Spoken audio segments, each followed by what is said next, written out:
श्री गुरु माणिक जय गुरु माणिक श्री गुरु माणिक जय गुरु माणिक हाची गुरु उपदेश मुख्य सद्गुरुं गुणनिधिं सद्भक्त कल्पद्रुमं मंदानां शरणं शरण्यममलं नाथन्त्वनाथाश्रयम् यत्सत्तावशजेन स्थावर भवो देहस्सुचेष्टान्वितः सोऽयं वो विदधातु वांछित फलम माणिक्य कल्पद्रुमः। इन शब्दों में प्रभु महाराज के चरणों में अनंत कोटि प्रणाम अर्पित करता हूँ। और आज इस रक्षाबंधन के पावन पर्व पर आप सभी सद्भक्तों को संबोधित करते हुए मुझे बड़ी प्रसन्नता की अनुभूति हो रही है। और आज चंद्र ग्रहण है और इसलिए राहु और केतु को धन्यवाद अर्पित करना चाहिए कि उनकी कृपा से हमको जल्दी भोजन मिला आज। और उसका परिणाम ये है कि जल्दी भोजन हो गया और उसके बाद तुरंत भोजन के बाद आके बैठे यहाँ सभा मंडप में, इसमें बैठे हम लोग। तो यहाँ बैठने के बाद बड़ी ध्यान लग जाता है। फिर ध्यान लग जाता है तो फिर आंखें बंद हो जाती, आंखें बंद जाती, चित्त एकाग्र हो जाता है और चित्त एकाग्र होकर सुषुप्ति में चला जाता है। ये बड़ी कृपा है राहु और केतु की।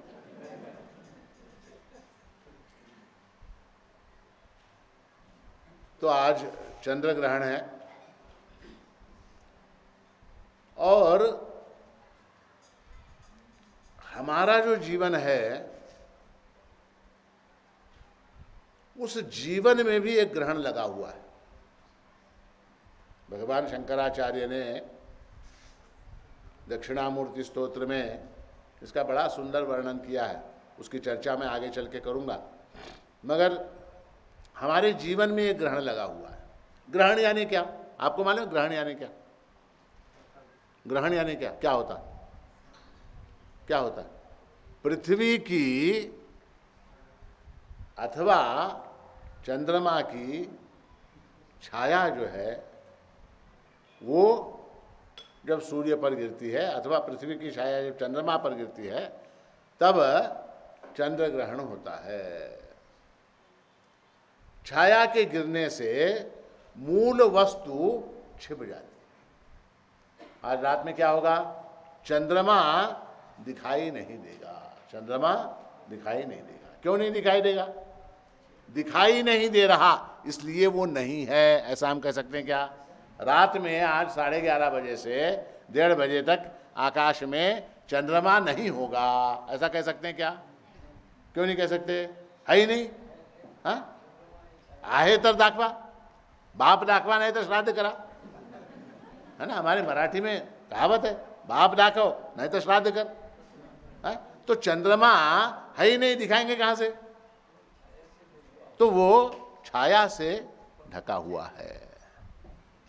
हमारे जीवन में भी हमारा जो आत्मरूप है, हमारा जो स्वस्वरूप है, हमारा जो प्रभु स्वरूप है वो ढका हुआ है, उसकी प्रतीति नहीं होती, वो हमारी पहचान में नहीं आता, हमारा स्वरूप हमारी पकड़ में नहीं आता, हमारा सच्चित स्वरूप जो है वो छिपा हुआ है। और हम अपने आप को क्या मानते हैं? आपसे अगर पूछा जाए तुम्ही कौन, तो क्या कहेंगे आप? अपना नाम बताएंगे, बाप का नाम बताएंगे, हाँ, अपना पता बताएंगे, अपना विजिटिंग कार्ड निकाल के देंगे जिसके ऊपर आपका नाम होगा, आपकी उम्र भी हो सकती है, डेट ऑफ बर्थ हो सकता है, आपका एड्रेस हो सकता है, मोबाइल नंबर, ईमेल आईडी, और ज़्यादा से ज़्यादा, बहुत ज़्यादा अगर पर्टिकुलर है तो आधार कार्ड नंबर भी उसमें हो सकता है। क्योंकि आजकल वही हमारी पहचान है। हमारी पहचान क्या है? आधार कार्ड, आधार। और वास्तविक आधार किसका है? सच्चित स्वरूप ऐसा जो प्रभु है उसका आधार हमको है, और हम जो है ये आधार कार्ड लेके घूम रहे हैं, आधार कार्ड। और न देखिए कि ये भूल जो है ना, अपने स्वरूप के विषय में भूल साधारण लोगों से हो जाती है, ये बात तो ठीक है।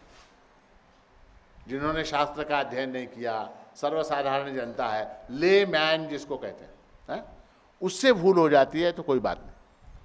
बड़े बड़े पंडित लोग, बड़े बड़े विद्वान, बड़े बड़े दार्शनिक, ऐसे लोग जिन्होंने अपने मत प्रस्थापित किए, सांख्य, न्याय, वैशेषिक, योग, पूर्व मीमांसा, ऐसे मत जिन्होंने स्थापित किए, उनसे भी गलती हो जाती है।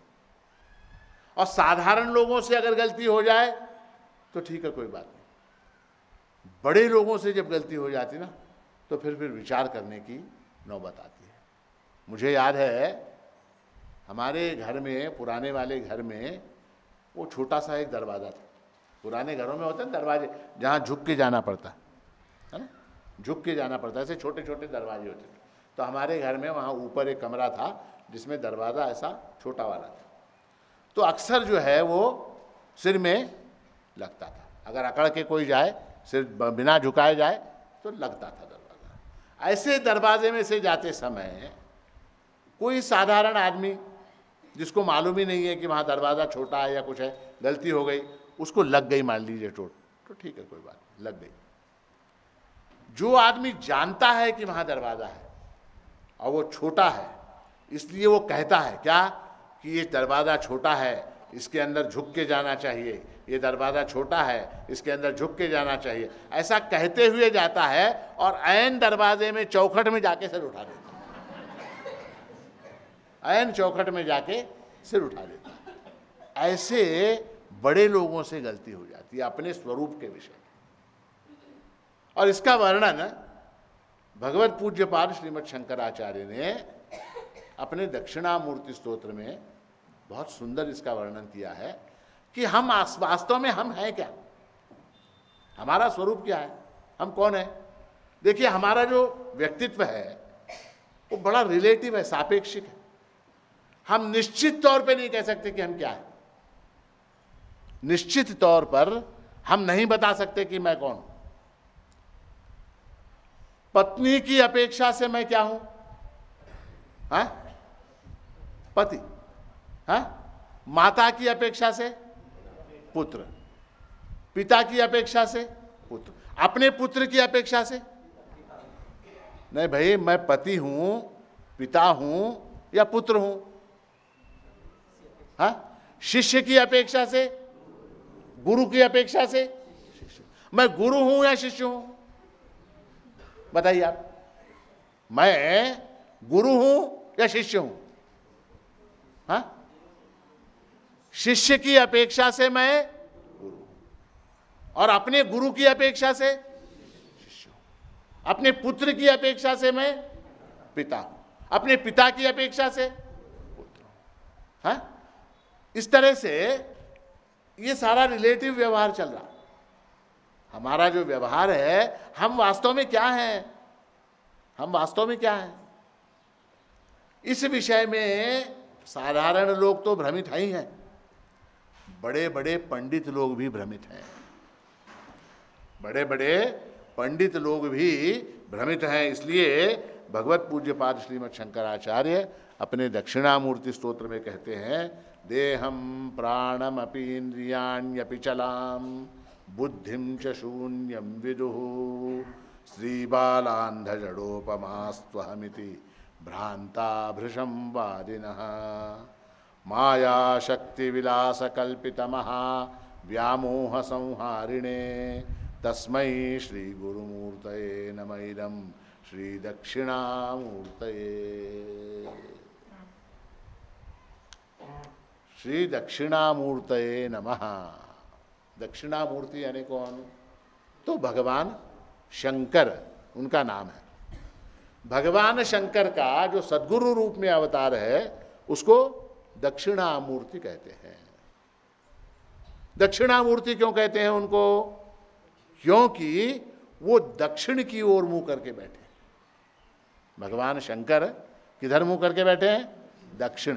कैलाश पर्वत के ऊपर कल्पना कीजिए, आपने कैलाश पर्वत का फोटो देखा? देखा है कि नहीं? जो लोग जाग रहे हैं वो लोग हाँ बोलिए, जो सो रहे हैं वो चिंता मत कीजिए, उनसे नहीं पूछ रहा हूं, जो जाग रहे हैं उनसे पूछ रहा हूं। कैलाश पर्वत का फोटो देखा? कल्पना कीजिए कि कैलाश पर्वत के ऊपर भगवान शंकर बैठे, हाँ, और वो भारतवर्ष की ओर देख रहे। अब क्या है, कैलाश पर्वत में अब प्रॉब्लम है, कौन सा? अब जा नहीं सकते वहां, डोकलाम का वो प्रॉब्लम चल रहा है, चीनी लोग हथियार लेके ठहरे, मगर फिर भी भगवान शंकर जो है वो दक्षिण में भारत की ओर, दक्षिण की ओर देख रहे, दक्षिण की ओर मुंह करके बैठे हैं, इसलिए उनको दक्षिणामूर्ति कहते हैं, दक्षिण की ओर देख रहे। आप लोग दक्षिण की ओर मुंह करके बैठेंगे क्या? हाँ, दक्षिण की ओर मुंह करने में भय लगता, क्यों? दक्षिणाय दिशे यमाय नमः। दक्षिण दिशा किसकी है? यम की है, यम की। अच्छा ये देखिए, लोग अपने बच्चों के नाम रखते हैं, हाँ, मेरे पिता ने मेरा नाम ज्ञानराज रखा, हाँ, कोई अपने बेटे का नाम मेघराज रखता है, कोई धनराज रखता है, कोई धर्मराज रखता है, कोई रामराज रखता है, किसी ने यमराज रखा अपने बच्चे का नाम? कोई तरी एक मनुष्य यमराज, क्यों नहीं? क्यों? हाँ, डर लगता है, भय लगता है। घर का दरवाजा दक्षिण की ओर नहीं होना चाहिए, सोते समय पैर दक्षिण की ओर नहीं होने चाहिए, हाँ, प्रवास करते समय दक्षिण दिशा की ओर नहीं जाए, क्यों? क्योंकि दक्षिणाय दिशा यमाय नमः, यम की दिशा है। अच्छा, यम की आंखों में आंखें डाल के कौन देख सकता? जिसने मृत्यु पर विजय प्राप्त कर ली हो, जो मृत्युंजय हो, वही यम की आंखों में आंख डालकर देख सकता है। भगवान शंकर क्या है?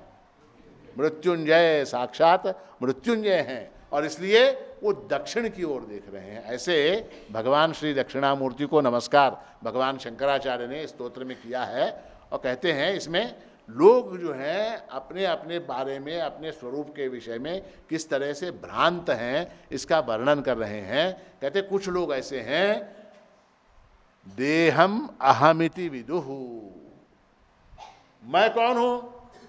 तो मैं यानी मेरा देह है ना, मैं यानी मेरा देह है, देह म्हणजे मी। तो आत्मा यानी क्या? आत्मा यानी देह, देह ही आत्मा है, क्योंकि देह के अतिरिक्त कोई आत्मा किसी को दिखाई देता है क्या? हाँ, देह के अतिरिक्त कोई आत्मा दिखाई नहीं देता, तो ये देह ही आत्मा है, देह ही सब कुछ है। अगर देह ही आत्मा है तो देह तो जड़ है, इसमें चैतन्य कहां से आ गया? प्रश्न है। देह तो जड़ है, इसमें जो चैतन्य है, इसमें जो बोलने की, हंसने की, रोने की, गाने की, समझने की, न समझने की, नींद करने की, ये जो शक्ति है इसके अंदर, ये सारी शक्ति कहां से आई? ये चैतन्य कहां से आया? तो कहते हैं, चार्वाक लोग कहते हैं, जो देह को आत्मा मानने वाले कहते हैं, वो क्या बड़ी बात है। देखिए, पान खाया आपने? पान 300 लोकांमध्ये एकटाच खाल्लाय पान, हा? पान खाल्लात की नाही सरळ विचारलं तर हो म्हणायला तुमचं काय जातं? आता तुम्हाला बघून मला झोप येऊ लागली आता। पान खाल्लात का? हो म्हणा। पान कौनच्या रंगाचा असतं? पान किस रंग का होता? हरा। उसके अंदर चूना कौन से रंग का होता? लाल, सफेद। चूना सफेद, हरा पान, चूना सफेद। कत्था कौन से रंग का रहता? हाँ, लाल नहीं, हाँ, ब्राउन, ब्राउन। कत्था ब्राउन रंग का होता। सुपारी कौन से रंग की होती? हाँ, ब्राउन, ब्राउन। सुपारी ब्राउन। हरा पान, सफेद चूना, ब्राउन कत्था, हाँ, और ब्राउन सुपारी। और जो विशिष्ट लोग हैं, तंबाकू कौन से रंग का रहता? वो भी ब्राउन, ठीक है। अच्छा, कुछ लोग मसाला वाला खाते, खोबरा कौन से रंग का रहता? सफेद। तो इस तरह से इसमें लाल रंग की कोई चीज है क्या? लाल रंग की कोई चीज नहीं। मगर उस पान को खाने के बाद लाल रंग उत्पन्न होता है क्या? नहीं। होता है कि नहीं? जिस तरह से हरे पान में सफेद चूना और भूरे रंग का कत्था डालने पर लाल रंग अपने आप उत्पन्न होता है, उसी तरह से इस देह में चैतन्य उत्पन्न होता है। क्या बड़ी बात नहीं? ये गलत है, ये गलत है। आप लोग ताली क्यों बजा रहे? ये गलत है, ये चारवाकों का मत है, ये गलत है, इसका आगे खंडन होने वाला है। उस तरह से चारवाक कहते हैं कि पृथ्वी, देखिए बड़े मजेदार, चारुवाक, चारुवाक यानी क्या? चारु यानी अच्छा, सुंदर, वाक यानी भाषा। जिसकी भाषा सुंदर है, जो मीठा बोलता है, उसको चारवाक कहते हैं। ये चारवाक लोगों का सिद्धांत है कि देह ही आत्मा है। पृथ्वी, अग्नि, वायु और जल, ये चार ही भूत हैं। भूत कितने हैं? चार। इन चार भूतों के मिश्रण से, इन चार भूतों के परमाणुओं के मिश्रण से ये देह बनता है। और इन चार भूतों के मिश्रण से, जिस तरह से पान, चूना, सुपारी, कत्था मिलाने से लाल रंग उत्पन्न होता है, उस तरह से इसमें चैतन्य उत्पन्न हो जाता है। और उसका प्रमाण क्या? तो प्रत्यक्ष एक ही प्रमाण है, बाकी कोई प्रमाण नहीं। चक्षुर वही सत्यम, जो आंखों को दिखाई देता है वही प्रमाण है। वेद क्या है? वेद झूठे हैं। वेद क्या है? ब्राह्मणों ने अपना पेट भरने के लिए अगड़ बगड़ भाषा में कुछ बक दिया है, बस वेद यानी बेकार, फालतू बात। अच्छा, स्वर्ग, नरक, हाँ, धर्म, अधर्म, पाप, पुण्य, ये सारी चीजें, ये सब बकवास है, कुछ नहीं। ये सब बकवास है। धर्म नहीं है, अधर्म नहीं है, पाप नहीं है, पुण्य नहीं है, आकाश नहीं है, काल नहीं है, दिशा नहीं है, पुनर्जन्म नहीं है, ये कुछ नहीं। और पुरुषार्थ क्या? तो केवल दो पुरुषार्थ। कौन से? कौन कौन से? अर्थ और काम। अर्थ यानी पैसा कमाना, काम यानी मजा करना। हाँ? आती क्या? खंडाला। क्या करेंगे वहां जाके? वहां जाके क्या करेंगे? खाएंगे, पिएंगे, नाचेंगे, गाएंगे, ऐश करेंगे, और क्या? और क्या? और कुछ नहीं, और कुछ नहीं। खाएंगे, पिएंगे, नाचेंगे, गाएंगे, ऐश करेंगे, और क्या? चारवाक मत, चारवाकों का मत ये, देह ही आत्मा है। इस देह को सुख पहुंचाना ही परम पुरुषार्थ है। काम जो है वो परम पुरुषार्थ है। सबसे बड़ा पुरुषार्थ क्या? तो काम।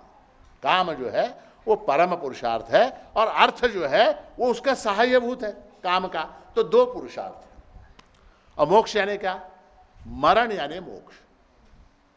मोक्ष यानी क्या? मरण यानी मोक्ष। यावत् जीवम सुखम जीवे ऋणम कृत्वा घृतम पिबेत भस्मीभूतस्य देहस्य पुनरागमनम कुतः। जब तक है देह में प्राण है, तब तक क्या? मजा करो, तब तक ऐश करो। और कैसे? ऋणम कृत्वा घृतम पिबेत, कर्जा करो, कर्जा करके घी पियो, कर्जा करो और घी पियो। ऋणम कृत्वा घृतम पिबेत। क्यों? भस्मीभूत से, एक बार जल गया ये देह, पुनरागमनम कुतः, कौन पूछने वाला है? जिसने कर्जा दिया वो आने वाला है क्या पूछने के लिए? हाँ, ऋणम कृत्वा घृतम पिबेत भस्मीभूत से देहस्य पुनरागमनम कुतः, फिर आना नहीं है, जाना नहीं है, जब तक है जिंदगी मजा करो। ये मत है। ये किसका मत है? चारवाक कहते हो। उनका कहना क्या है? देहम अहम इति विदुहु, मैं देह हूं, ऐसा मानने वाले चारवाक।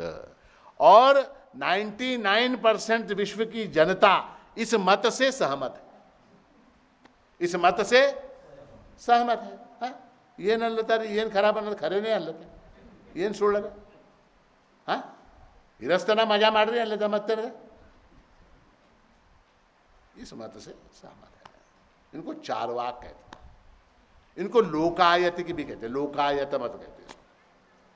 अब इसमें देह को प्राण मानने वाले लोग हो गए। ये चारवाकों में थोड़े से ग्रेडेशन है, ए बी सी, हाँ, गुड, बेटर, बेस्ट, अथवा बैड, वर्स, वर्स्ट, इनसे थोड़े बेटर। वो कहते हैं नहीं नहीं नहीं नहीं नहीं नहीं, देह आत्मा नहीं है, देह आत्मा नहीं हो सकता। क्यों नहीं हो सकता? क्योंकि देह में से कुछ चला जाता है, देह में से कुछ चला जाता है, और वहां क्या रहता है? तो मृत शरीर, लाश, शव वहां पर रहता है। उसको आत्मा कह सकते हैं क्या? मुर्द्याला आत्मा म्हणू शकतो का आपण? हाँ, वहां पर एक मुर्दा है, वहां पर एक प्रेत है, उस प्रेत को हम आत्मा कह सकते हैं क्या? नहीं कह सकते, उसको हम आत्मा नहीं कह सकते। तो वहां से कुछ चला जाता है, हाँ? और जो तुम कहते हो कि चार भूतों के परमाणुओं से आत्मा बनता है, तो मुर्दे में भी चार भूत हैं। कौन से? पृथ्वी, आप, तेज, वायु, चार भूत हैं उसके अंदर, हाँ? मुर्दे के अंदर वायु होती कि नहीं? हाँ, विचार करून सांगा, मुर्द्यामध्ये वायू असते की नाही? असते. पोट एवढं मोठं फुगतंय.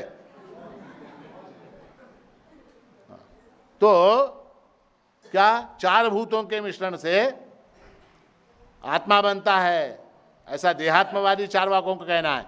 ये प्राणात्मवादी चारवाक जो हैं कहते हैं कि नहीं नहीं नहीं नहीं, देह आत्मा नहीं है, प्राण आत्मा है। आत्मा क्या है? प्राण है। क्यों? क्योंकि इन प्राणों के चले जाने के बाद लोग क्या करते हैं कि इस देह को उठा के ले जाके जला देते हैं। और तुम जो कहते हो प्रत्यक्ष एक ही प्रमाण है, ऐसा नहीं है। अनुमान प्रमाण भी है, शब्द प्रमाण भी है, अनेक ऐसे शब्द, अनुमान और प्रत्यक्ष, ऐसे तीन प्रमाण हैं। ऐसा कौन कहता है? प्राणात्मवादी चारवाक, जो आत्मा को प्राण समझते हैं, ऐसे चारवाक। और तुम जो ये कहते हो कि मरण ही मोक्ष है, ऐसा नहीं, मरण मोक्ष नहीं हो सकता। मरण अगर मोक्ष होता तो मोक्ष के लिए प्रयास करने की क्या आवश्यकता है? सबको मोक्ष जो है वो गारंटीड, सबको मोक्ष की गारंटी मिल जाती, फिर मोक्ष के लिए प्रयास की क्या आवश्यकता है? और काम जो है वो परम पुरुषार्थ नहीं हो सकता। काम जो है वो परम पुरुषार्थ नहीं हो सकता। क्यों नहीं हो सकता? क्यों नहीं हो सकता? क्योंकि जगत में हम ऐसे अनेक लोगों को देखते हैं जिनके पास विषय सुखों की भरमार है। विषय सुख जो हैं, जिनके पास विषय सुखों की भरमार है, हाँ, अनेक दास हैं, अनेक दासियां हैं। वो सिनेमा में दिखाते हैं ना विलन को, विलन को देखा आपने सिनेमा में? हम जब सिनेमा देखते थे बचपन में तो वो याद आता है, एक अजीत करके एक विलन था, अजीत, और उसका जो विषय सुख दिखाते थे, हम लोग बचपन में देखते, वो स्विमिंग पूल के किनारे पे वो ऐसे आराम से लेटा हुआ है और चार सुंदर सुंदर लड़कियां उसको जो है कोई कंधे में मालिश कर रही, कोई सिर में तेल लगा रही, कोई पैर दबा रही, कोई हाथ दबा रही, और वो बड़ा कांच का गिलास, उसमें आधा नींबू लटका हुआ, और वो कुछ उसके अंदर पता नहीं शरबत है, पानी है, दूध है, क्या है मालूम नहीं, वो धीरे धीरे थोड़ा थोड़ा पी रहा है। एक तरफ से चुरुट, एक तरफ सिगरेट, एक तरफ दारू, एक तरफ स्विमिंग पूल, एक तरफ बंगला है, और लाखों करोड़ों रुपए है। ये हम बचपन में देखते थे। तो विषय सुख जो है उसकी भरमार। मगर उस अजीत के पीछे पुलिस लगी रहती थी हमेशा।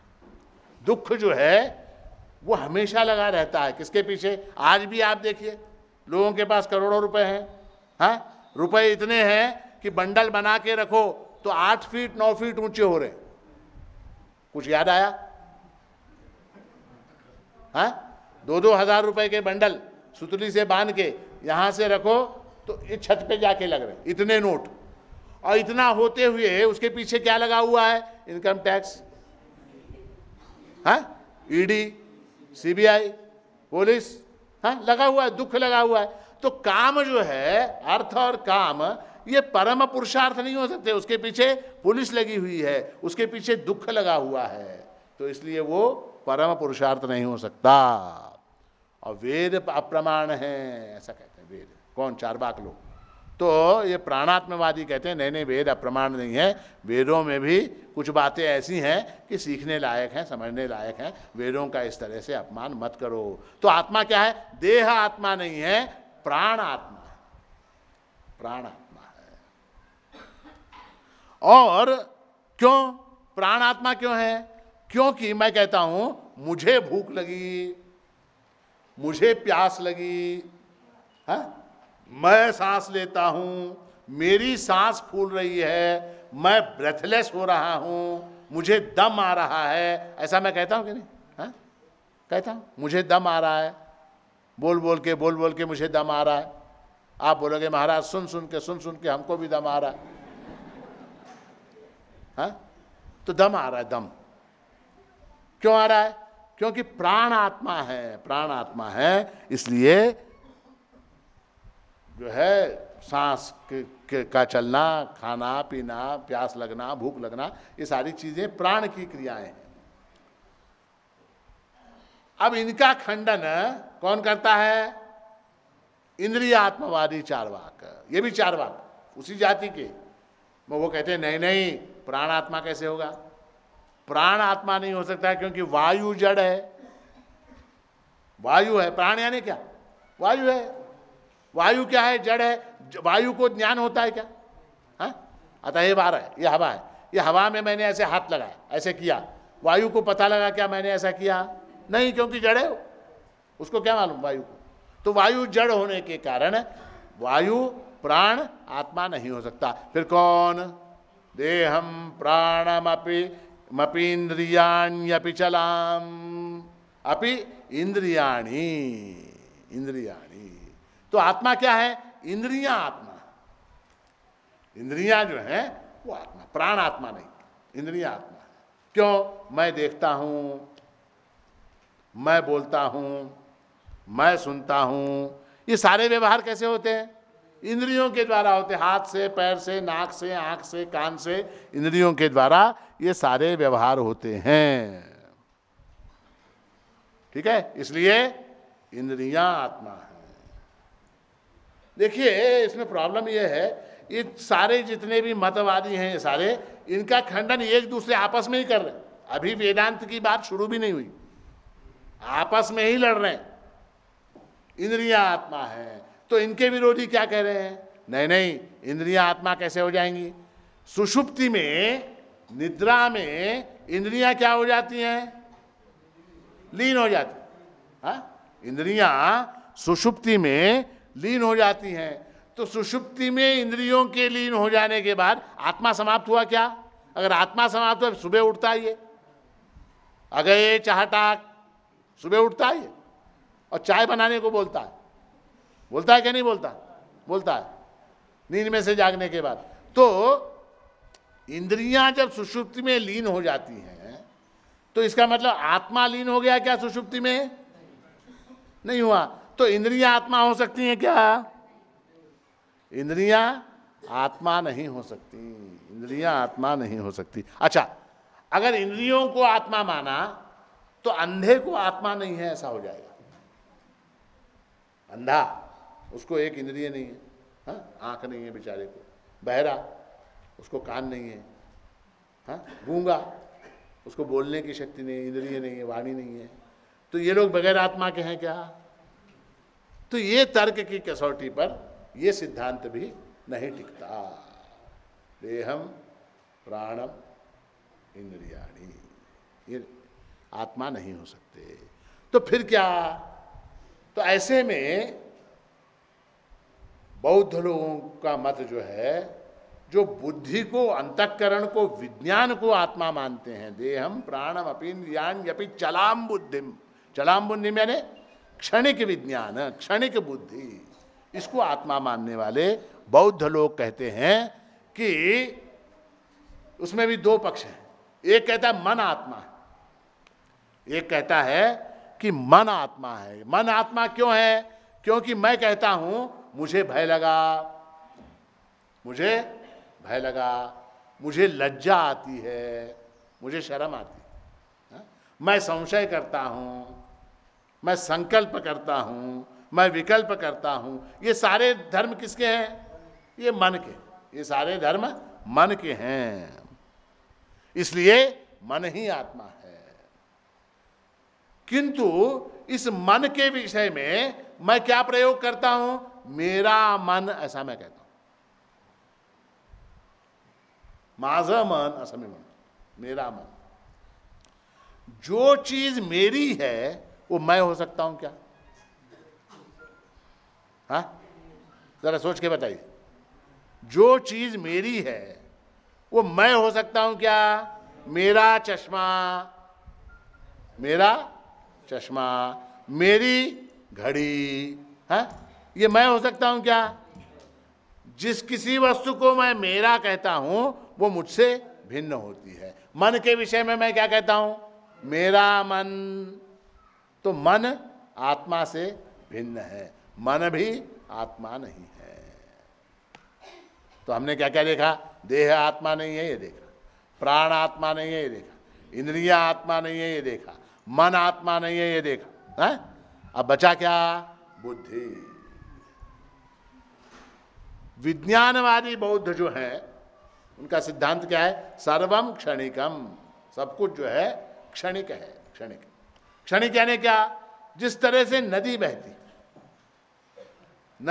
है तो नदी या झरना गिरता है तो प्रत्येक बूंद पानी की वो अलग अलग होती है, हमको एक दिखाई देती है, किंतु वो इस क्षण यहां है तो अगले क्षण वहां नहीं है। नदी में जो लोग संध्या वंदन करते हैं उनको इस बात का अनुभव है। केशवाय स्वाहा, जो पानी मिला, नारायणाय स्वाहा, दूसरा ही पानी आता, वो केशवाय स्वाहा वाला पानी आगे चला गया, नारायणाय स्वाहा के लिए दूसरा पानी, फिर माधवाय स्वाहा, फिर वो दूसरा पानी आता, तो वो पानी आगे बढ़ता चला जाता है। यहाँ पर वो एक क्षण भी नहीं टिकता। उसी तरह से मनुष्य की बुद्धि है। विज्ञानवादी बौद्ध कहते हैं कि ये मनुष्य की बुद्धि क्षणिक है, प्रतिक्षण नष्ट होती है, प्रतिक्षण नहीं बनती है। और ये क्षणिक विज्ञान, ये जो बुद्धि है वही आत्मा है। क्षणिक विज्ञान जो है वो आत्मा है। इस पर फिर बौद्धों ने स्वयं आक्षेप किया। इस मत पर बौद्धों ने आक्षेप किया और कहा कि क्षणिक विज्ञान जो है वो आत्मा नहीं हो सकता। क्षणिक विज्ञान जो है वो आत्मा नहीं हो सकता। क्यों नहीं हो सकता? क्योंकि बुद्धि अगर प्रतिक्षण नष्ट होती है तो फिर पिछली बातें जो मुझको स्मरण रहती हैं उनका क्या होगा? जो पिछली बातें हैं जो मुझे स्मरण में रहती हैं उनका क्या होगा? आगे होने वाली बातों की जो मैं योजना करता हूं उनका क्या होगा? अगर बुद्धि प्रतिक्षण नष्ट होती चली जाएगी तो फिर क्या होगा उसका? तो इसलिए क्षणिक विज्ञान जो है वो आत्मा नहीं है। फिर क्या है आत्मा? फिर आत्मा क्या? बौद्धों में एक और मत है, वो कहते हैं कि तुम्हारा जो एक क्षणिक विज्ञान है, बुद्धि एक क्षण बनी, दूसरे क्षण मिटी, फिर बनी, फिर मिटी, फिर बनी, फिर मिटी, इसके बीच का जो गैप है, इसके बीच में जो शून्य है वो शून्य आत्मा है। शून्यवादी बौद्ध कहते हैं इनको, शून्यवादी। और वो शून्यवादी कहते हैं कि शून्य आत्मा है। देखिए, शून्य है, शून्य हो सकता है क्या? एम्प्टी है? वो कैसा हुआ? इसको शास्त्र में वरतो व्याघात कहा जाता है। इसको वरतो व्याघात। वरतो व्याघात यानी क्या? मेरे मुंह में जिह्वा नहीं है ऐसा मैंने कहा तो क्या होगा? माझ्या तोंडात जीभ नाही असं मी म्हणालो, काय होईल? हा, कळू लागलंय की नाही तुम्हाला? जाऊ दे. माझा बाप ब्रह्मचारी होता हे कळालं? कळालं? ह्याच्यात काय चूक आहे? माझा बाप ब्रह्मचारी होता ह्याच्यात काय चुकलं? हा, तू आहेस, ज्या अर्थी तू आहेस त्या अर्थी तुझा बाप ब्रह्मचारी राहू शकत नाही। हा? अब यहां पर शून्यवादी बौद्ध क्या कहता है? शून्यवादी क्या कहता है? शून्यम अस्ति, शून्य है। शून्य जब है तो फिर वो शून्य कहां से हुआ? फिर है, वहां सत्ता आ गई, वहां सत्ता आ गई। अच्छा, शून्य है, इसको किसने जाना? शून्य है, इसको किसने जाना? वो जानने वाला एक आ जाता है वहां पर। इसलिए शून्यवाद भी वहां टिकता नहीं है अपने स्वरूप के संबंध में। इनका सबका मत कैसा है? स्त्री बाल अंध जड़ उपमा, स्त्री बालांध जड़ोपमा तू। इनका सबका कहना कैसा है? स्त्री जैसा है, बालकों जैसा है, जड़ और अंध। महाराज शंकराचार्य फार कड़क होते। हाँ, महिला मोर्चा, हाँ, हमको अंध जड़ के साथ रख दिया स्त्री को, ऐसा कोई बोल सकता ना? स्त्री बालांध जड़ोपमा, हाँ, ये औरतों जैसी बात है, तो औरतों का अपमान हुआ कि नहीं? हाँ, तो मोर्चा लेके शंकराचार्य मुर्दाबाद नारा लगाते हुए बोर्ड लेके जा रहे हैं। उसका अर्थ ऐसा है,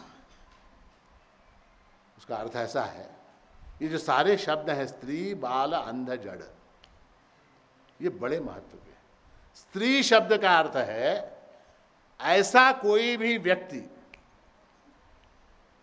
जिसमें बुद्धि से ज्यादा मन का प्रभाव हो, ऐसे को स्त्री कहते हैं। भावना जिसकी प्रबल हो, जो भावुक हो, उसको स्त्री स्वभाव वाला कहते हैं। पुरुष हो चाहे स्त्री हो, पुरुषों में भी अनेक स्त्रियां हैं और स्त्रियों में भी अनेक पुरुष हैं। स्त्रियों में भी अनेक, झांसी की रानी लक्ष्मीबाई स्त्री या पुरुष? हाँ, हाँ, इंदिरा गांधी स्त्री या पुरुष? है ना? तो ऐसे अनेक, स्त्रियों में अनेक पुरुष हैं, पुरुषों में अनेक स्त्रियां हैं। ये स्त्री और पुरुष का भेद यहां वेदांत में उसकी जो सोचने की पद्धति है उसके ऊपर से वर्गीकरण किया गया। स्त्री शब्द का अर्थ है भावना प्रधान। जो भावना प्रधान लोग हैं वो ऐसी बात करते हैं। जो अपनी बुद्धि का विनियोग नहीं करते वो ऐसी बात करते हैं। क्या? देहम प्राणम, हाँ, ऐसी बात कौन करता है? तो भावना प्रधान लोग। स्त्री बाल, बाल यानी बालक, जिसकी बुद्धि का विकास नहीं हुआ, ऐसे लोग। अंध, अंध यानी क्या? अंध यानी अंधे नहीं, अंध यानी जिनको दिखाई नहीं देता, सत्य का दर्शन नहीं होता, सत्य का ज्ञान जिनको नहीं होता, ऐसे लोग अंधे। और जड़ यानी कुछ भी करो जो अपना मानना नहीं छोड़ते। जड़ यानी पालथ्या घागरीवर पाणी ओटण्यासारखे लोग, ऐसे लोगों का ये मत है। और ये कैसे हैं? भ्रांता, भ्रांता है ने ये सब भ्रमित हैं। किसके विषय में भ्रमित हैं? किसके विषय में भ्रमित हैं? अपने स्वरूप के विषय में भ्रमित हैं। भ्रजमवादिनः, भ्रजमवादिनः ने वेहेमेंटली और बड़े जोर शोर से तर्क करने वाले, बड़े जोर शोर से वाद करने वाले ये लोग हैं, भ्रांता भ्रजमवादिनः। और इसमें फिर बाद में आचार्य तीसरी पंक्ति में कहते हैं कि माया शक्ति विलास कल्पित महा व्यामोह संहारिणे। ये जो है अपने स्वरूप को न जानना, अपने आप को देह मानना, अपने आप को प्राण मानना, अपने आप को बुद्धि मानना, अपने आप को शून्य मानना, ये सब कैसा है? माया शक्ति विलास कल्पित महाव्यामोह। महाव्यामोह यानी क्या? बहुत बड़ा भ्रम। महा यानी बड़ा, उत्सव यानी उत्सव, महोत्सव यानी बड़ा उत्सव, भोज यानी भोज खाना, महाभोज यानी बड़ा, राष्ट्र यानी राष्ट्र यानी महाराष्ट्र यानी ऐसा महाराष्ट्र के लोगों को लगता है। वैसे महाराष्ट्र छोटा है, राष्ट्र बड़ा है। महाव्यामोह, महाव्यामोह, महाव्यामोह यानी बहुत बड़ा व्यामोह, बहुत बड़ा मोह। क्यों बड़ा मोह? क्योंकि ये जो मोह है ये सबको है। ये जो मोह है ये सबको है। हाँ, ऐसा नहीं है कि केवल यहाँ बैठे हुए लोगों को है। यहाँ है, बम्बई में है, हैदराबाद में है, कलकत्ते में है, लंदन में है, न्यूयॉर्क में है, जिधर भी जाओ सब तरफ महाव्यामोह। अच्छा, ऐसा भी नहीं है कि आज के ज़माने में है, हमारे बाप के ज़माने में भी था, हमारे बाप के ज़माने में भी था, हमारे दादा परदादा के ज़माने में भी यही महाव्यामोह था। है तो देश काल से अतीत ये व्यामोह है, महाव्यामोह। और ये महाव्यामोह किसने तैयार किया? माया शक्ति, माया शक्ति, माया शक्ति ने इस मोह को बनाया। मैं देह हूँ, मैं प्राण हूँ, मैं इंद्रियां हूँ, ऐसा समझना। और ये क्या है? माया शक्ति का विलास है, विलास। माया शक्ति की आपसे दुश्मनी है क्या? आपके अंदर मोह उत्पन्न कर दे? नहीं, ये उसका विलास है, ये उसका खेल है।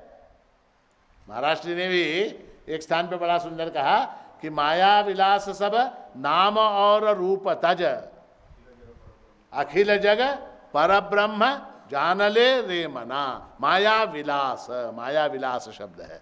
तो माया शक्ति विलास कल्पित महाव्यामोह संहारिणे। यहाँ पर भगवान शंकराचार्य उस दक्षिणामूर्ति को क्या पदवी क्या दे रहे हैं, देखिए उसका वर्णन कैसे, विशेषण क्या लगा रहे हैं। माया शक्ति विलास कल्पित महाव्यामोह का संहार करने वाले, व्यामोह संहारिणे तस्मै श्री गुरुमूर्तये नमः इदं श्री दक्षिणामूर्तये। ऐसे दक्षिणामूर्ति को नमस्कार है। कैसे दक्षिणामूर्ति? जो महाव्यामोह का संहार करने वाले। महाव्यामोह क्या है? मैं देह हूँ, मैं प्राण हूँ, मैं इंद्रियाँ हूँ, मैं शून्य हूँ, इस तरह का अपने आप को समझना, ये महाव्यामोह है। अब इस वाले श्लोक में आचार्य ने केवल अलग अलग मतों का निर्दर्शन किया। अपना मत क्या है ये बताया नहीं। वेदांत का जो सिद्धांत है वो कहाँ बताया? बताया क्या? देहम प्राणमपि इंद्रियाण्यपि चलाम बुद्धिम च शून्यम विरु। हाँ, स्त्री बालान्ध जलोपमास्वहमिति भ्रांता भृशम वारिणः माया शक्ति विलास कल्पित व्यामोह संहारिणे तस्मै श्री गुरुमूर्तये नमः इदं श्री दक्षिणामूर्तये। इसमें अलग अलग मत दिखाए। वेदांत का मत बताया क्या? अपना मत क्या है दिखाया क्या? नहीं दिखाया। वो कहाँ दिखाते हैं? अगले श्लोक में बताते हैं। इसका जो अगला श्लोक है उसमें भगवान शंकराचार्य ने आत्मा के स्वरूप का वर्णन किया है। और आज चूंकि चंद्र ग्रहण है इसलिए मैंने विशेष रूप से इस श्लोक को चुना है। राहुग्रस्त दिवाकरेन्दु सदृशो माया समाच्छादनात् सन्मात्र करणोपसंहरणतो यो भूत् सुषुप्तः पुमान् प्रागस्वाप्समिति प्रबोध समये य प्रत्यभिज्ञायते तस्मै श्री गुरुमूर्तये नमः इदं श्री दक्षिणामूर्तये। यहाँ आचार्य श्री कहते हैं कि राहुग्रस्त दिवाकरेन्दु सदृशः। दिवाकर यानी क्या? इंदु यानी, इंदु म्हणजे चंद्र। हाँ? दिवाकर इंदु, हाँ? दिवाकरेन्दु। चंद्र और सूर्य राहुग्रस्त। राहुग्रस्त यानी क्या? ग्रहण के समय राहु की छाया या छायाग्रह जो राहु है उससे ग्रस्त हो जाते हैं। कौन से? क्या? चंद्र और सूर्य। जब चंद्र ग्रहण होता है तो चंद्रग्रस्त हो जाता है, जब सूर्य ग्रहण होता है तो सूर्यग्रस्त हो जाता है। किससे? राहु से।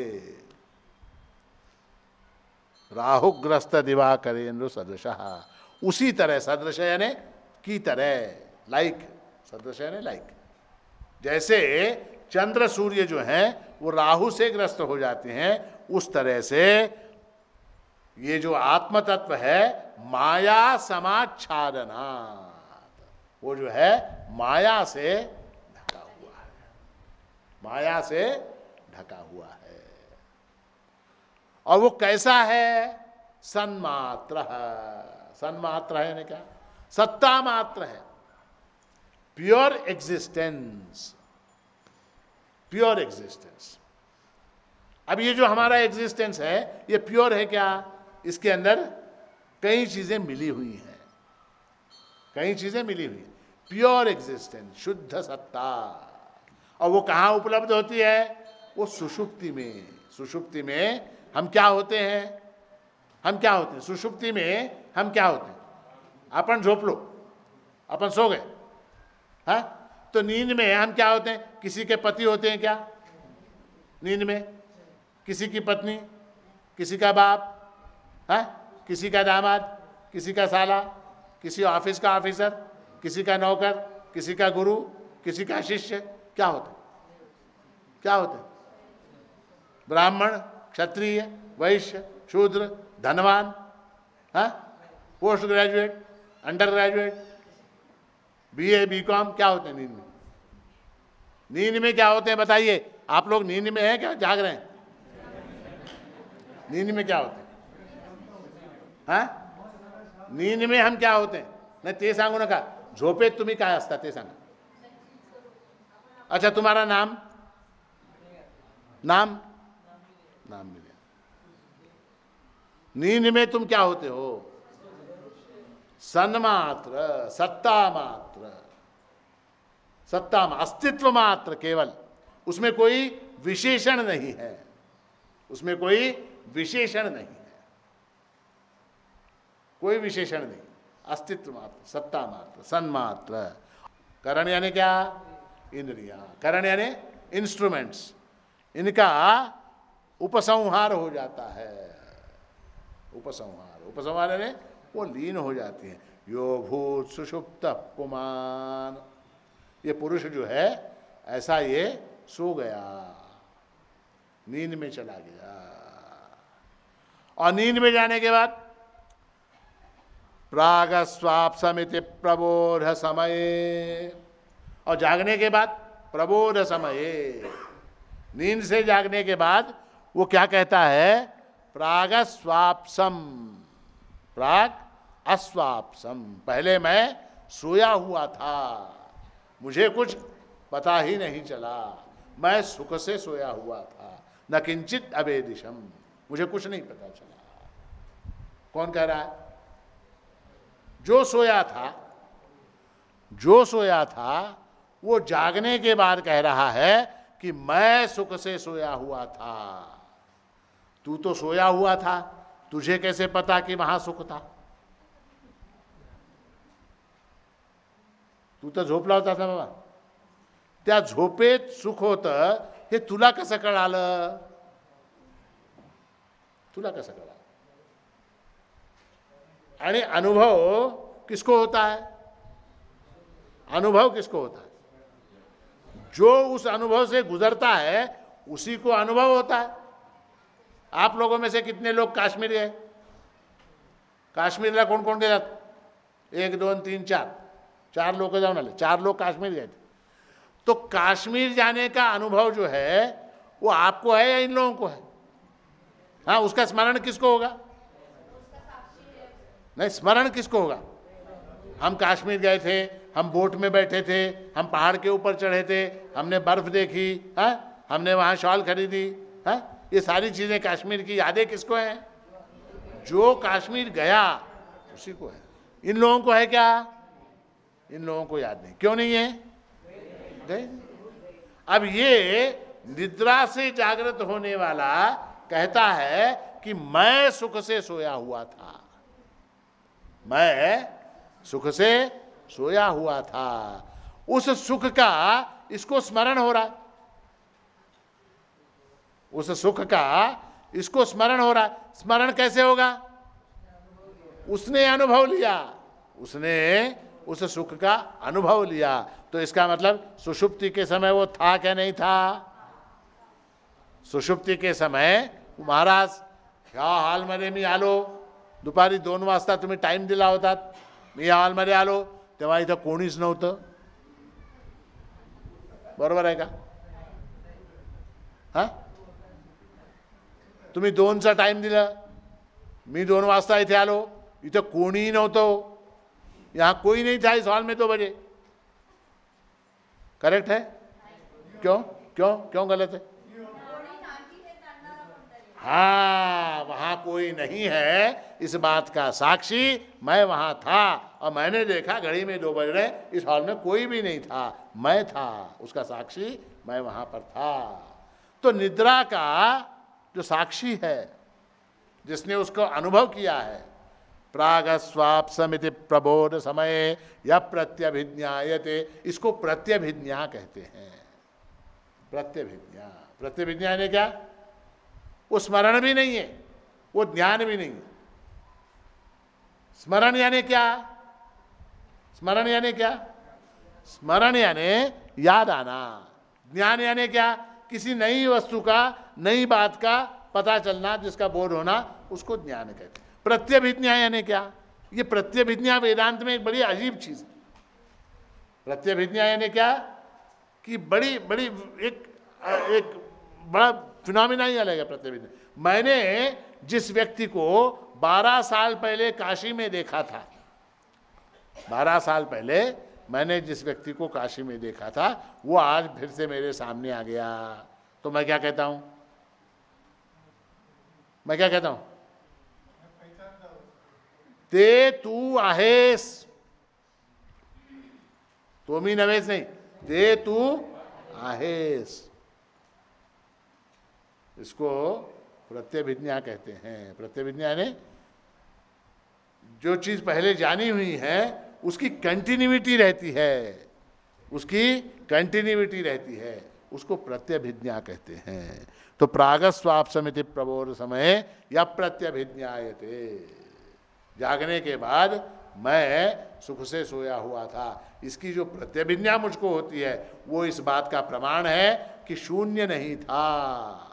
शून्य नहीं था, वहां मैं वहां पर था, मैं वहां पर था, उसको जानने वाला. और ऐसा बोध जिसकी कृपा से होता है, ऐसा बोध जिसकी कृपा से होता है, तस्मै श्री गुरुमूर्तये नमः इदं श्री दक्षिणामूर्तये. सद्गुरु जो हैं उनकी कृपा से, भगवान शिव की कृपा से ऐसा बोध होता है. समझ में आई बात? कृष्ण विषय है, संक्षेप में आपको समझ में आने लायक भाषा में जितना बता सकता था मैंने बताया.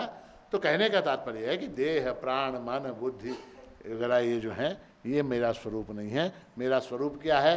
बुद्धि के भी परे, बुद्धि के भी परे जो साक्षी है वो मेरा स्वरूप है, और वो आत्मा है, वो मैं हूं. ऐसा जानने का लाभ क्या? होय महाराज एवढं सगळं तुम्ही सांगितलं, याचा आम्हाला काय फायदा? इसका हमको क्या फायदा? लाभ ये है कि देह, प्राण, मन, बुद्धि वगैरह के साथ हमारा जो आइडेंटिफिकेशन है, वहां पर उन सब के साथ दुख लगा हुआ है. उन सब के साथ दुख लगा हुआ है, उन सब के साथ दुख लगा हुआ है. देह के साथ दुख है क्या नाही? हा, आता किती 3 तास झाले, गुडघे सगळ्यांचे आता दुखू आलेत की नाही? तो देह के साथ दुख है, प्राण के साथ दुख है, मन के साथ दुख है, बुद्धि के साथ दुख है, सबके साथ दुख लगे हुए हैं. आनंद स्वरूप ऐसा आत्मा, वो सच्चिदानंद स्वरूप मैं हूँ, इनसे मेरा संबंध नहीं है, ऐसा जब ज्ञान हो जाता है तो फिर वो आनंद स्वरूप को हम क्लेम करते हैं, वो मेरा स्वरूप वो है, ये नहीं है. आपको कहानी मालूम है कि नहीं? मैं हमेशा सुनाता हूँ, नहीं मालूम? वो एक राजा था, एक राजा था, उस राजा का एक बेटा था. वो बचपन में वो नदी में से कहीं जा रहे थे तो नाव डूब गई. नाव डूब गई, बेटा नदी में गिर गया, बह गया. वो बेटा मिला ही नहीं, राजा का बेटा राजकुमार नदी में बह गया. राजा ने बहुत दुख किया, बहुत दुख किया, बहुत दुख किया, बेटा नहीं मिला. राजा पुत्र शोक से मर गया, मर गया. और इधर जो है वो बेटा नदी में आगे चल के किसी मछुआरे को मिला, उसने उसको पाला पोसा बड़ा किया और बड़ा बन के वो राजा का बेटा भीख मांगने लगा, बाजार में जाके भीख मांगता था। उसके पास क्या, एक कटोरा, एक कंबल, एक डंडा, ये उसका सामान, वो लेके भीख मांगता था। कोई 8 आने देता था, कोई 4 आने देता था, कोई 1 रुपये देता था, उसी में बेचारा गुजारा करता था। हाँ, भीख मांगता था। कोई उसका अपमान करता था, कोई प्रसन्न होकर इनाम देता था, चल रहा था, गाना गाता था, भीख मांगता था। वो जो राजा, राज्य वहाँ मर गया राजा, तो राजा का एक ही बेटा। अब वहाँ मंत्री लोग ढूंढ रहे हैं राजा का बेटा कहाँ है, राजा का बेटा कहाँ है, राजा का बेटा कहाँ है। तो वो हिंदी सिनेमा में अक्सर होता है, वो कोई एक निशानी होती है, कहीं यहाँ निशानी, यहाँ निशानी, तो निशानी तो राजा का बेटे की निशानी। अब वो लोग ढूंढ रहे हैं, तो जीप लेके इस शहर में भी आए और यहाँ आके उन्होंने देखा भिखारी भीख मांग रहा और उसके कंधे के ऊपर वो निशान है। कौन सा वाला निशान? हाँ, कौन सा निशान? वो जो राजा के बेटे का था, वो निशान किसके कंधे पे है? भिखारी के। उसको पकड़ा, पकड़ के देखा तो चेहरा वगैरह मालूम ही पड़ता है, बाप का चेहरा बेटे का चेहरा करीब करीब सेम होता। देखा ये राजा के जैसा है चेहरा, जवानी का फोटो राजा का निकाला, अरे बिल्कुल सेम है, ये राजा का बेटा है। इसको पकड़ के ले गए, कहाँ? राज्य में ले गए। उसको दाढ़ी वाड़ी बना के हजामत वजामत करके, उसको स्नान शैम्पू साबुन वगैरह से सब मेकअप वेकअप करके अच्छे कपड़े पहना के उसको ले जाके बिठा दिया। कहाँ? हाँ, राज्य के वो आसन के ऊपर उसको ले जाके वहाँ बिठा दिया। बोले आज से आप हमारे राजा। उसने कहा ठीक है, राजा तो राजा। हाँ, राजा तो राजा, उसमें क्या, राजा बन गया। अब राजा बन गया, राज्य चलने लगा। 2 साल हो गए, 4 साल हो गए, 5 साल हो गए, राज्य चलने लगा। एक दिन वो राजा, उसने बुलाया अपने मंत्री को, बोला जिस दिन तुम लोग मुझे पकड़ के लाए थे उस दिन मेरे पास एक कंबल था, एक कटोरा था, एक डंडा था, हाँ, एक धोती थी, ये सामान सब कहाँ है? कहाँ है? तो मंत्री ने कहा हुजूर वो सब सामान हमने म्यूजियम में संभाल के रखा है, म्यूजियम के अंदर, राज्य के म्यूजियम में रखा है। बोले लाओ वो सब सामान। सारा सामान राजा ने लिया और भेष बदल के पुनः वही वेश बनाकर राजा फिर उसी शहर में पहुंचा। कहाँ? जहां भीख मांगता था, नेहरूगंज गुलबर्गा के गंज में। वो फिर वही वेश उसका। लोग अरे इतने दिन कहाँ गया था? किसी ने मजाक उड़ाया, किसी ने 4 आने दिए, किसी ने 8 आने दिए, किसी ने 1 रुपये दिया, किसी ने 2 रुपये दिए, किसी ने हंस के बात की, किसी ने अपमान किया, किसी ने गाली दी। हाँ, इस तरह से वो बाजार में घूमता रहा। मगर उसने, राजा ने एक बात नोटिस की, उसने एक विचार किया। पहले जब वो भीख मांगता था तो कोई 4 आने देता था, 10 पैसे देता, उसको दुख होता था, उसको दुख होता था। कोई गाली देता था, उसको दुख होता था। कोई अपमान करता था, उसको दुख होता था। किसी ने 2 रुपए दिए, उसको खुशी होती थी।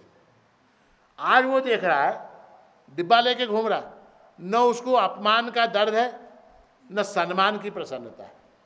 हाँ? किसी ने 8 आने दिए तो भी उसको दुख नहीं, किसी ने 4 आने दिए तो भी दुख नहीं, 1 रुपये दिया तो भी, 10 रुपये दिए तो खुशी नहीं। क्यों नहीं है? क्योंकि वो जानता है कि ये सारे जो बाजार के लोग हैं उनको वो 1 मिनट में खरीद सकता है, 1 मिनट में इनको सबको वो खरीद सकता है। इतनी सत्ता, इतनी ताकत उसके पास है, इस बात का उसको अंदाजा है, उसको ज्ञान है इस बात का। हाँ? और ज्ञान रहते हुए वो भीख मांग रहा है। क्यों? क्यों? टेस्ट करने के लिए। नाटकी जैसा बहुवेश नटो नहीं करी झंडा, वो नाटक कर रहा है और उस नाटक में वो पाता है कि उसको दुख भी नहीं है, सुख भी नहीं है। क्यों नहीं है? क्योंकि स्वरूप का ज्ञान है। मैं कौन हूं इस बात का उसको ज्ञान है। मैं कौन हूं इस बात का ज्ञान होने के बाद फिर कोई गाली दे, कोई अपमान करे। गाली देना, अपमान करना क्या है? क्या है? ये मन है, मन। मैं अपने आप को मन मानता हूं, मैं अपने आप को मन मानता हूं, इसलिए कोई मुझे गाली देता है तो मुझको दुख होता है। मैं अपने आप को बुद्धिमान समझता हूं, मैं अपने आप को बुद्धि समझता हूं, विज्ञानमय को समझता हूं। मैं अपने आप को बुद्धि मानता हूं। और इसलिए जब कोई ये कहता है कि महाराज तुम्हें फार शान बोलता, तो फिर मुझ में अहंकार उत्पन्न। कोई कहता है महाराज तुम्हारा बोलता है इतनी, तुमको बात करनी नहीं आती, तो मुझे दुख होता। क्यों? क्योंकि मैं अपने आप को बुद्धि मानता हूं। हाँ? तो ये से सारी चीजें हैं, देह प्राण मन बुद्धि वगैरह अपने आप को मानने से ये सारे दुख चिपकते चले जाते हैं अपने आप, क्योंकि उनका स्वभाव ही दुख है, उनका स्वभाव ही दुख है, जड़ है, और जड़ का स्वभाव क्या है? दुख है। और मेरा स्वरूप कैसा है? सच्चिद आनंद स्वरूप है।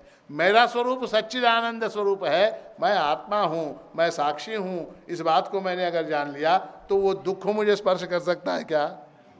वो दुख मुझे स्पर्श नहीं कर सकता। इसलिए अपने आप को जानना जो है वो बड़ा महत्व का है। महाराज ने कहा, कोणमी नकले अज्ञानी शरणागत विद्वच्चरणी बोधामृत पड़ले श्रवणी मी धन्य मी ब्रह्म।